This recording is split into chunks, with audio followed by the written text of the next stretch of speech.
America की सरजमीन पर इंतहाई हसास और अमेरिका के सबसे अहम तरीन बेस पर हमला। इल्ज़ाम चीन और ईरान पर लग गया है और अब ये जंग एक मुख्तलिफ और एक नई जहत में बहुत तेज़ी से दाखिल हो चुकी है। बिस्मिल्लाहिर्रहमानिर्रहीम, अस्सलाम वालेकुम। मैं हूं मखदूम शहाबुद्दीन। 28 मार्च 2026 हफ्ते का दिन। अहम तरीन डेवलपमेंट्स हैं जो आपके सामने रखनी है। ईरान और अमेरिका की जंग जारी व सारी है। इस जंग में शिद्दत भी आ रही है, लेकिन साथ ही साथ मुज़ाकरात की बाज़गश्त भी है। लेकिन अचानक से एक तरफ तो ईरान के अमरीकी बेसिस पर हमले और उन हमलों में अमरीकी फौजियों का जख्मी होना, यह एक ऐसी डेवलपमेंट है जिसने अमरीका को और अमरीकी मीडिया को हिलाकर रख दिया है। लेकिन बात अब मशरिक़े वुस्ता में मौजूद अमरीकी अड्डों से बहुत आगे बढ़ चुकी है। बात अमरीका की अपनी सरजमीन पर, अमरीका के अपने होमलैंड में, आप अंदाजा करें कि इंतहाई हसास एयरबेस पर अगर ड्रोन्स जो हैं वो दागे जाएं तो ये अमेरिका को हिलाकर रखने वाली डेवलपमेंट नहीं तो और क्या है। इस हवाले से अब जो क्लेम सामने आया है ये बहुत इंपॉर्टेंट है। मैं सारी डिटेल्स आपके सामने रखता हूं, लेकिन इससे पहले अगर अभी तक आपने इस वीडियो को लाइक नहीं किया, लाइक जरूर कर दें। आपको मालूम है कि हमारे चैनल को रिपोर्ट किया जाता है। रिपोर्टिंग का असर जाहिर इसी तरह से होगा कि आप इस वीडियो को लाइक करें, एक के बजाय ज्यादा से ज्यादा कॉमेंट्स करें, और अगर हो सके तो इस वीडियो को मुख्तलिफ व्हाट्सएप ग्रुप्स जो है उनमें शेयर भी कीजिएगा। नाज़रीन कराम, जल्दी जल्दी जरा डेवलपमेंट्स को डिस्कस कर लेते हैं। ईरान जो है वो अभी भी अपनी जंग जारी रखे हुए है और अभी रीसेंट जो हमला हुआ है ये बड़ा तशवीशनाक और बड़ा ही अमेरिका के लिए भी परेशान कुन है, and obviously for the reason as well, इस खित्ते के लिए भी, क्योंकि जो प्रिंस सुल्तान एयरबेस है सऊदी अरेबिया में, जो अमेरिका के कंट्रोल में है, जाहिर बात है अमेरिका के मुतअद्दिद बेसेस है मिडल ईस्ट में, गल्फ स्टेट्स में, तो यहां पर जो अमरीकी फौजी हैं ना सिर्फ वो मौजूद थे, बल्कि इस बेस पर पहले हमला हुआ। इस बेस पर ईरान के मिसाइल्स और ड्रोन्स जो हैं वो इंपैक्ट डालने में कामयाब रहे, एयर डिफेंस नाकाम हुआ। और फिर अब वॉशिंगटन पोस्ट ने यह कंफर्म कर दिया है कि कम से कम 10 अमरीकी फौजी जो हैं वो जख्मी हुए, जिनमें 2 इंतहाई सीरियस हैं। 2 की सिचुएशन क्रिटिकल बताई जा रही है। और इस सब के अंदर अमरीका की एयरफोर्स के 2 रीफ्यूलिंग एयरक्राफ्ट जो हैं, जो अमरीका के फाइटर जेट्स को मदद फराहम करते हैं, यूएस एयरफोर्स के ये वो टैंकर, ऑयल टैंकर्स वाले एयरक्राफ्ट हैं जो फजा के अंदर ही फाइटर जेट्स की रीफ्यूलिंग करते हैं।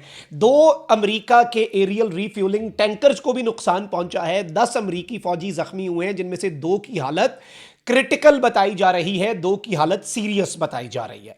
अब इसका मतलब बड़ा वाज़ेह है, इसका मतलब बड़ा सादा है और सबको समझ आती है कि मामला क्या है, माजरा क्या है, कि ईरान इंपैक्ट भी डाल रहा है, ईरान पर भी हमले हो रहे हैं, बदस्तूर हो रहे हैं, तबाहकुन हमले हो रहे हैं। और ईरान जो है, लेकिन वो भी ऑन दी अदर हैंड अपने हमलों में शिद्दत ला रहा है, सोफिस्टिकेटेड मिसाइल्स का इस्तेमाल कर रहा है, ऐसी टैक्टिक्स का इस्तेमाल कर रहा है कि एयर डिफेंस सिस्टम को चीट कर दे। अब नाज़रीन कराम, 2-3 दिन पहले खबर आती है कि अमेरिका के वजीर खारजा, अमेरिका के जो वजीर खारजा के अलावा अमेरिका के वजीर दिफा हैं और पेंटागन के जो अहम तरीन ऑफिशल्स हैं, जो व्हाइट हाउस के करीब एक इंतहाई अहम तरीन बेस है अमेरिका का वॉशिंगटन में, उसमें रहते हैं। लेकिन वहां पर कुछ ड्रोन्स आए, नामालूम ड्रोन्स, नो वन नोज ये कहां से आई। ये अमेरिका के बाहर से नहीं आए, इसे आप इंटरनल सैबोटाज जरूर कह सकते हैं। जैसे ऑपरेशन स्पाइडर वेब था यूक्रेन का रशिया में। स्पाइडर वेब में क्या हुआ कि रशिया के deep inside Russian territory Ukraine drone भेजता, रास्ते में तबाह हो जाता, कोहराम मच जाता। यूक्रेन ने ड्रोन अंदर स्मगल किए, रशिया की ही टेरिटरी से ड्रोन उड़ा और रशिया के ही बेसिस पर हमला हो गया। शायद उसी तर्ज का ये था, क्योंकि अमेरिका के अंदर तो कुछ एंटर नहीं हुआ, तो अमेरिका के अंदर से ही वो हुआ। और उस वक्त ये खबर चलाई गई तकरीबन 2 हफ्ते पहले कि इन टॉप ऑफिशियल्स को रेलोकेट करने की, इनकी रिहाइश गाहें जो हैं वो यहां से शिफ्ट करने की बाज़गश्त है। यानी इतना हसास तरीन मकाम।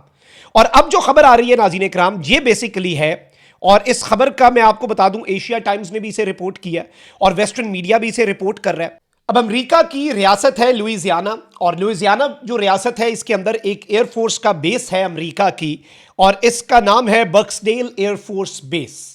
और ये बेसिकली मैं आपको बता दूं कि ये शेवरपोर्ट से ज़्यादा दूर नहीं है और यहां पर 9 मार्च को अब यह बताया जा रहा है और यह खबर अब सामने आई है कि 9 मार्च को ड्रोन स्वार्म्स के जरिए इसे अटैक किया गया। एक आध नहीं, पूरा एक ड्रोन्स का आप कह लें कि बराज आया।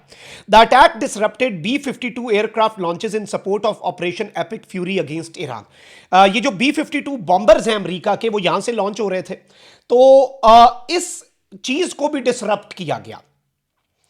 यानी ऑपरेशन एपिक फ्यूरी जो अभी भी अमेरिका का ईरान के खिलाफ ऑपरेशन जारी है, उस ऑपरेशन को डिसरप्ट किया गया और अमेरिका के तैयारे उड़ ही नहीं पाए। It is the first time, अब ये इंपॉर्टेंट चीज है, एशिया टाइम्स के मुताबिक इट इज फर्स्ट टाइम कि US airbase was temporarily put out of operation in war time, something that never happened even in world war 2। जंगे अजीम दोम में भी America का जंग के दौरान कोई एयरबेस ऐसा नहीं है जिसे आप कहें कि भाई ये आउट ऑफ ऑपरेशन है, इस बेस से अब कुछ नहीं हो सकता। टेम्परेरी से ही, एक मिनट के लिए भी अमेरिका का वर्ल्ड वॉर 2 में भी एक बेस भी नहीं था ऐसा जिसके हवाले से ये चीज सामने आती। और इस सब के अंदर कुछ वेव्स थी, एक अद वेव नहीं, एक ड्रोन स्वार्म नहीं आया। ये कहते हैं कि each wave force the air force to halt operation and send its personnel to shelters. America अपने फौजियों को और एयरफोर्स के ऑफिसर्स को शेल्टर्स में भेजने पे मजबूर हुआ और एयरफोर्स ने अमेरिका की कहा हर वेव में कि भाई ऑपरेशंस इस एयर बेस से हो ही नहीं पा रहे। और इस वक्त अहम चीज यह है कि यूएस एयरफोर्स की ग्लोबल स्ट्राइक कमांड का ये कमांड हब है बर्सडेल एयरफोर्स बेस। यानी अमेरिका की जो ग्लोबली एयरफोर्स की कमांड है वो यहां से होती है। ये कितना अहम है आप सिर्फ इस एक बात से अंदाजा लगा लें। और इसमें ये न्यूक्लियर ट्रायड जो है उसका भी पार्ट है ये बेस। और इसमें long range nuclear cruise missile जो AGM-86 भी है वो भी होते हैं और बहुत जल्द यहां पर long range stand of cruise missiles भी तैनात अमेरिका ने करने हैं। यानी न्यूक्लियर मिसाइल्स भी इधर मौजूद हैं। और यहां पर जो नए मिसाइलों के लिए इवन कंस्ट्रक्शन भी हो रही थी स्टोरेज साइट की। और सबसे अहम तरीन चीज यह है नाज़रीन कराम कि लगातार मुतअद्दिद दिनों में चंद घंटों के लिए ये ड्रोन स्वार्म्स आते थे। और इसमें अहम तरीन चीज ये है कि ड्रोन्स जो हैं वो फिक्स्ड विंग थे, क्वाडकॉप्टर टाइप्स थे, लिक्विड फ्यूल थे, इलेक्ट्रिकल थे। और हर स्वार्म के अंदर 12 से 15 ड्रोन थे। और इनमें ये जो ड्रोन्स हैं इन्होंने अपनी लाइट्स भी ऑन की ताकि ये विजिबल हो। गालिबन इनका मकसद ही ये था अमेरिका को डराना और तरा निकालना और बताना कि हमारी रेंज है। और अहम तरीन चीज ये है कि ये जो एयरफोर्स का बेस है इस पर कोई एयर डिफेंस है ही नहीं और ना ही यहां पर इस तरह का निजाम है कि ये इन ड्रोन्स को गिरा सकते।